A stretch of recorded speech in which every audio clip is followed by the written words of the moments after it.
I attended a murder trial in Fort Benton, Montana Territory. To say that it was unusual is putting it mildly.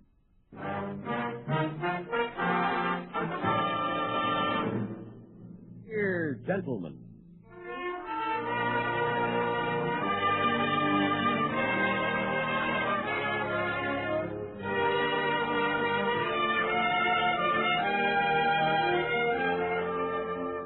Herewith an Englishman's account of life and death in the West. As a reporter for the London Times, he writes his colorful and unusual stories. But as a man with a gun, he lives and becomes a part of the violent years in the new territories. Now, starring John Daner, this is the story of J.B. Kendall, Frontier Gentleman.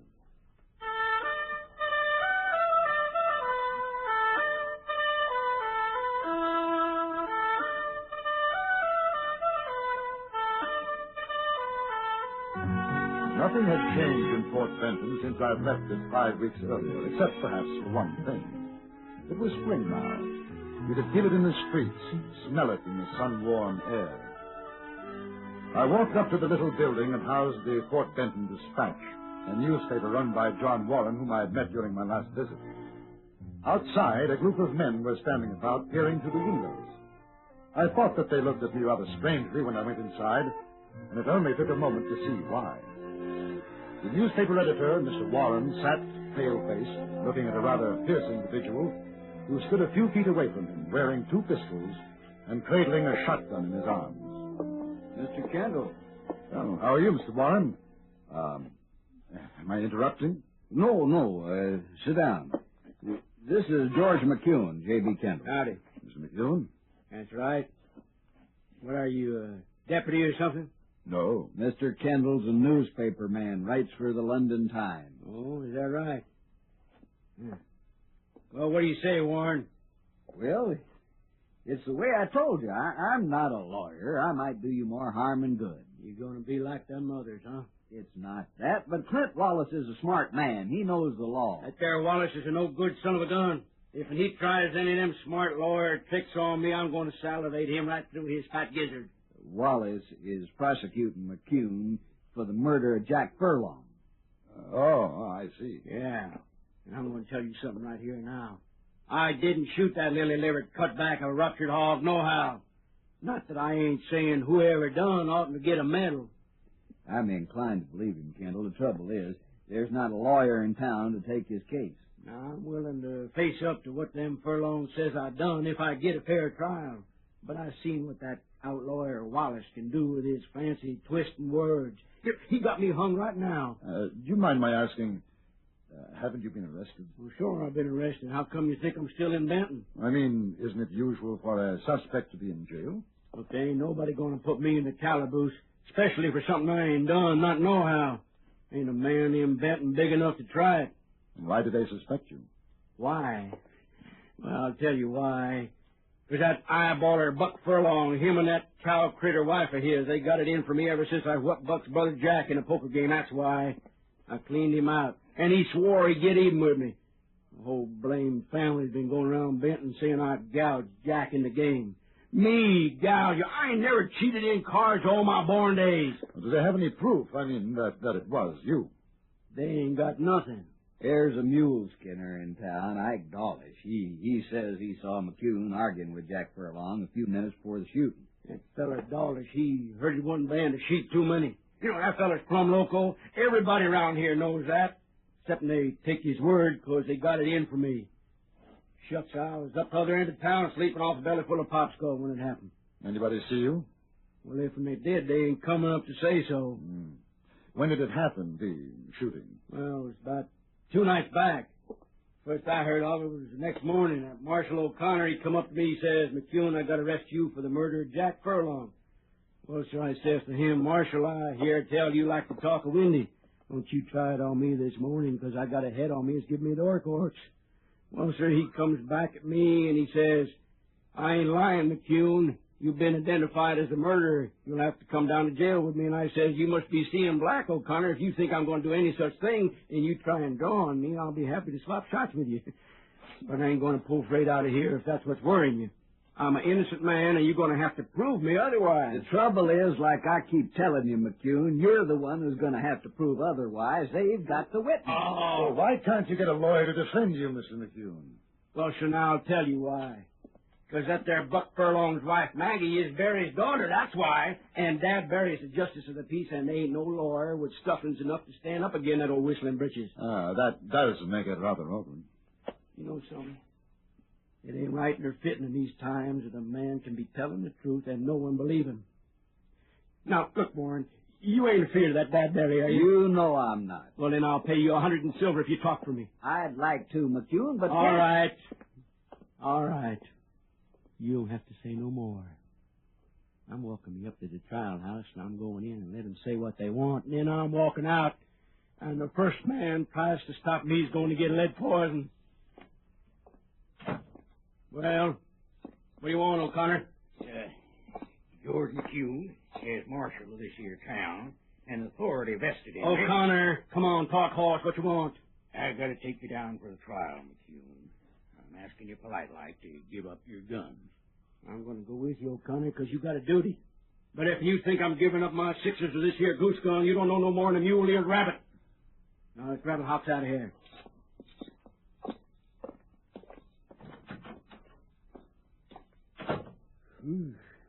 You know, I feel sorry for him, but I'm glad to see him out of here. He's been with me for better than 2 hours, Kendall. Yes, I can see where he could be quite persuasive. You know, I wasn't kidding. If I'd have thought I could help him, I would. But I'm no good at public speaking and never was. Break out all of a sweat. He'll do better alone. Who is he? Well, McCune, he used to be an Indian scout with Crook. Hadn't been able to forget his ways. He's a tough man and likes folks to know it. That's why even if he didn't kill Furlong, most everybody figures he did, the jury will, too. You don't think so? No. No, he wouldn't have stayed around for the trial if he had. Besides, he wouldn't have killed a man like Jack Furlong. He'd have got more fun out of stomping his head in. I knew Furlong, he was a scrounging little toad, always fooling around with women. Somebody else's if he could. What will happen if the jury finds McCune guilty? I don't know. There'll be trouble, though. It seems a bit unfair, doesn't it? Well, sure it is. But what are you going to do? You know, as an outsider, I might be able to defend McCune. Do you know anything about the law? I know some pretty important words. That might help. And I have a feeling that McCune's telling the truth. I don't know about old Dad Barry, though. If he doesn't admit you to court, there's nothing you can do. I think he will. Let's go and talk to McCune.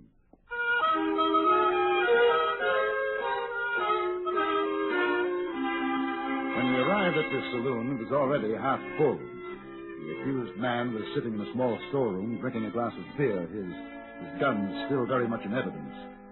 Marshal O'Connor stood in the entranceway trying to appear as though he were guarding his prisoner, although he seemed extremely nervous and was obviously unhappy with his job. He didn't want us to talk to McCune. I'm sorry, Mr. Warren. I can't let either of you gentlemen in to see him. We're his legal counsel, O'Connor. O'Connor, you let him pass by or I'm going to come out. You said you ain't got no lawyer. He's got one now. Don't give me no trouble, O'Connor. I ain't in the mood. All right, close the door, O'Connor.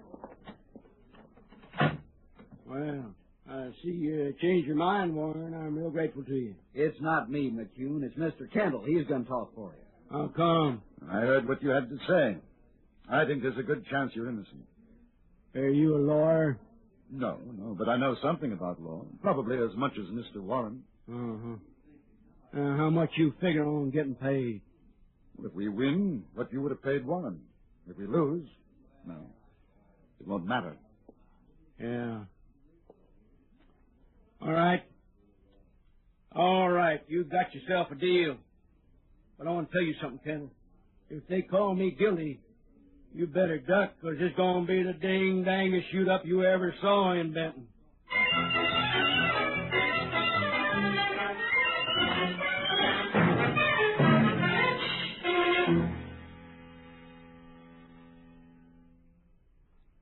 In a moment, we return to Frontier Gentlemen. A diller, a dollar. Here's a real chiller diller for the mystery scholar. Follow yours truly, Johnny Dollar, later today on CBS Radio. There's action-packed drama as Johnny Dollar, a suave insurance investigator, covers the globe with his expense account to track down frauds and schemers. Every Sunday, yours truly, Johnny Dollar, meets mystery, romance, thrills, and mayhem. So be sure you meet up with Johnny Dollar on most of these same stations for high-keyed excitement right here on CBS Radio. Now we return you to the Anthony Ellis production of Frontier Gentlemen.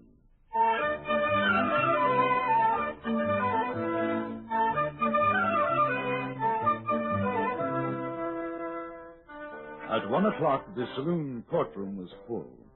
The judicial bench was the counter, and whiskey barrels set up on end in front of it served as a legal bar. 12 good men and true sat at tables placed to the side in a row. They were highly conscious of their importance to the community, and only 4 were taking advantage of the convenience of whiskey close at hand.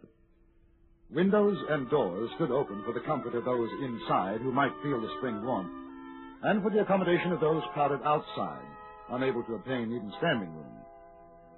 At 1 o'clock, court was called to order, the clerk hammering on the bar with the butt of his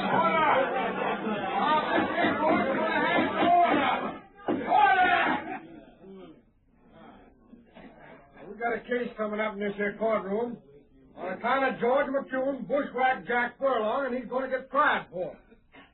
Now, everybody get up in the cloud knockers, because here's his honor, Dan Bear, who is the judge of this murder.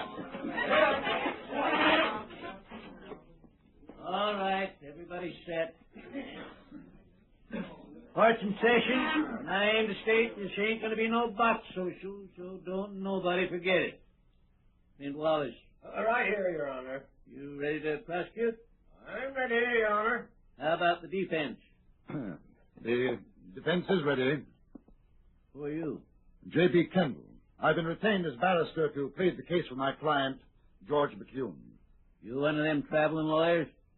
No, sir. You got papers allowing you to talk in the territory of Montana? No, sir.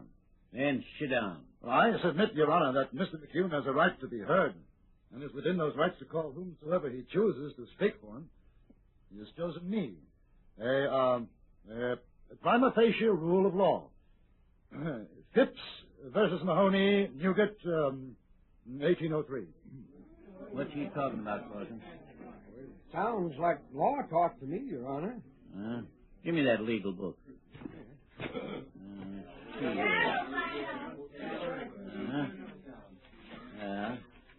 Well, I ain't going to hold up this trial whittle-hanging with you, mister. Ipso facto. So don't go trying any jackleg stuff with me, or by ziggity, I'll fine you for contempt of this here judicial court. You savvy? Bring in the prisoner. I'll bring in George McCune. Ain't nobody bringing me in. I'll bring him own self. Marshal, this hombre's on trial for murder. What's he doing with them shooting irons and the shotgun? McCune, you better give me them guns. I ain't giving you nothing. Marshal, hear what I say? Take them weapons off and give. Hey, Your Honor, I got a big respect for things legal. That's how come I'm here. But if anybody tries to take my sixes, there's going to be a mess of trouble. These here weapons is to protect myself. Marshal, I'm telling you. Dad, you want them guns, you go get them yourself. I object! What are you objecting about, Clint? Ain't your court. Now get on with the trial. Gentlemen of the jury, we're going to prove that George McCune did, with malice and plain ornery covetousness, kill poor old Jack Furlong on Thursday last at 9:30 o'clock. The way she's carrying on, you'd think she was married to Jack instead of Buck. We will prove that the killer McCune did take... Objection! What's the objection, mister? The learned counsel refers to my client as a killer. This has yet to be proved in trial. Ain't no call to object. Go ahead, Clint. The killer McCune did take a .45 and blew 2 holes in said deceased Jack Furlong. It killed him. We got witnesses to say how it happened. That's all, Your Honor. All right. Hey, you. What's your name? Kendall. Yeah. Well, go on and make your speech. Thank you, Your Honor. Gentlemen of the jury, I shall not take up your time with a verbose statement. I will only say that when the trial is at an end, You, the peers of George McCune, will send him from this courtroom a free man, exonerated of any complicity in this crime.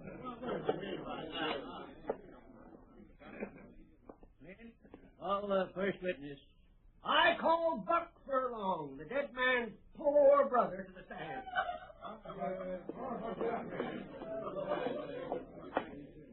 You swear to tell the truth, the whole truth, so help you? Sure. Well, tell what your name is, Buck. You know my name, Clausen. Now, Buck, this here's a court of law. We gotta do things right. State your name. Buck Furlong. Now, Mr. Furlong, I'd be obliged if you tell the court just what happened on Thursday night. Sure, Clint. Like everybody knows, that no account McCune shot my brother Jack. I object. You shut up, mister. It ain't your turn yet. Go ahead, Buck. Jack said he was coming down here to your place, Dad, for a shot of whiskey. And that sidewinder McCune dropped off. you three-bit mule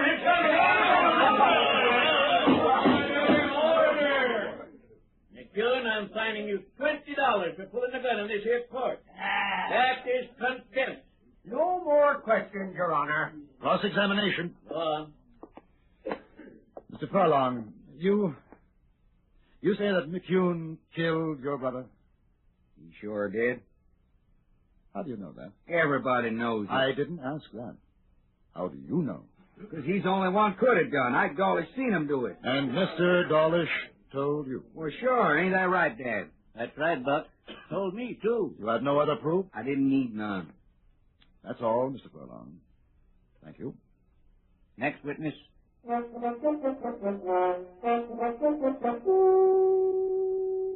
were 10 more witnesses after that, all proclaiming Jack Furlong's good name and damning McCune. The trial was momentarily interrupted when 2 deer were spotted frolicking in a meadow 100 yards from the courtroom. There was a wild dash to the windows in order to obtain a better view. When order was restored, one of the prosecution's most important witnesses was called, Mrs. Buck Furlong. Now, Maggie, there ain't a soul here don't understand how you felt about your brother-in-law. It's the truth. The holy truth.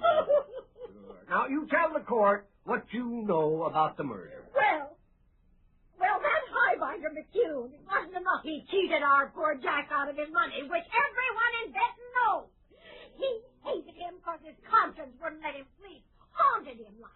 So when I figures when poor Jack went down to get himself a drop of whiskey for his poor tooth, which was ailing him something terrible, he run into McCune, and him being a drunken skunk, McCune couldn't stand to face up to him, so he shot him up.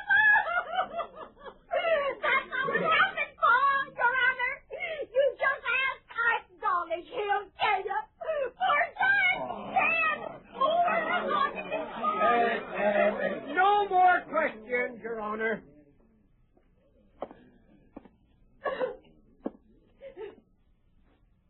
Mrs. Furlong. And you, mister, you ought to be ashamed defending a suck-egg child like that. Ain't nobody! Me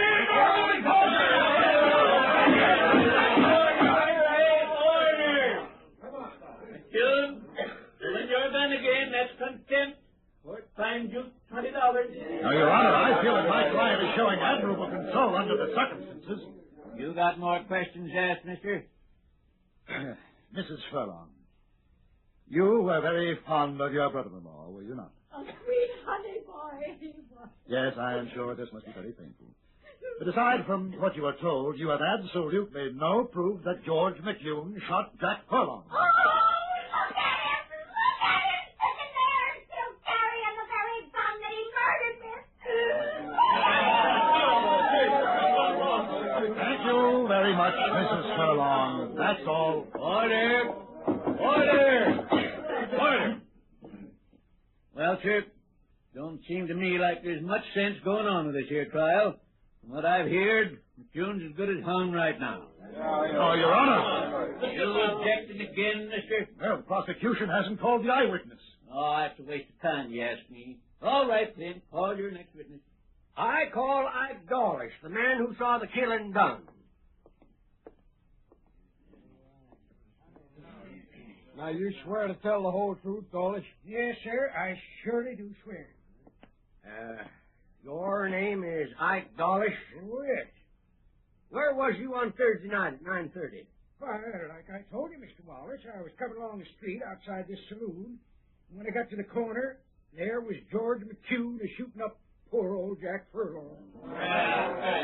Then he turns and sees me and takes off out of there like a snake-eyed swishtail. I walk over to Jack, and he's lying there feeling mighty poorly. And I come in here and tell old Dad Barry, and he goes out and sees what happened. That's all. And you swear it was George McCune done the shooting? Oh, I swear, I surely swear. He's plumb loco! Shut your mouth, McCune, or I'll fine you for contempt. I'm all through, Your Honor. You got any questions, Kendall?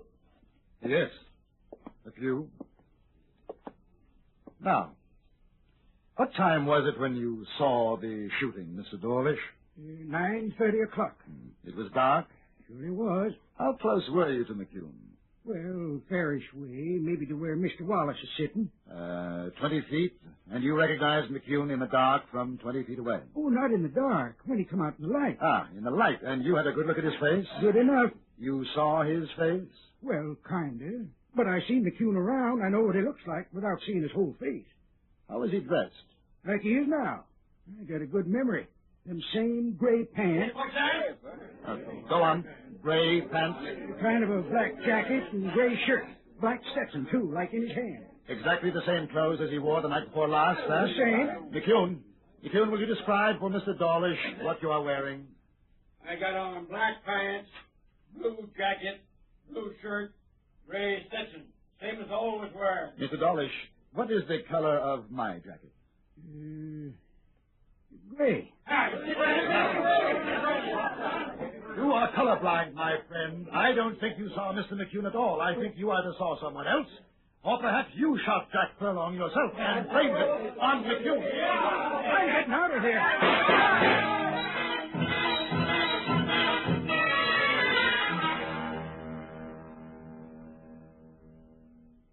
How did you know, Kendall? I didn't. Not until Dawlish made that slip about color.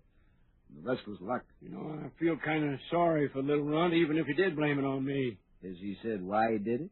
Oh, well, it seems Jack Furlong is rather romantically inclined toward Dawlish's wife. He knew Mr. McCune would be the easiest person to blame for the shooting. Well, that was that. Hey, not that it makes no never mind, but listen to that Maggie Furlong. You figure maybe she and Jack was romantically inclined? I figure that Jack Furlong had a very bad case of spring fever. It killed him.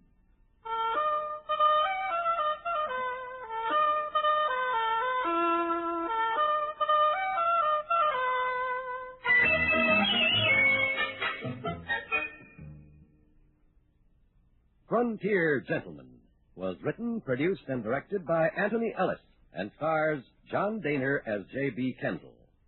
Featured in the cast were Jack Crucian, Harry Bartell, Joe Kearns, Will Wright, Jack Moyles, Jeanette Nolan, Vic Perrin, and Stacey Harris. Music was composed and conducted by Amerigo Marino.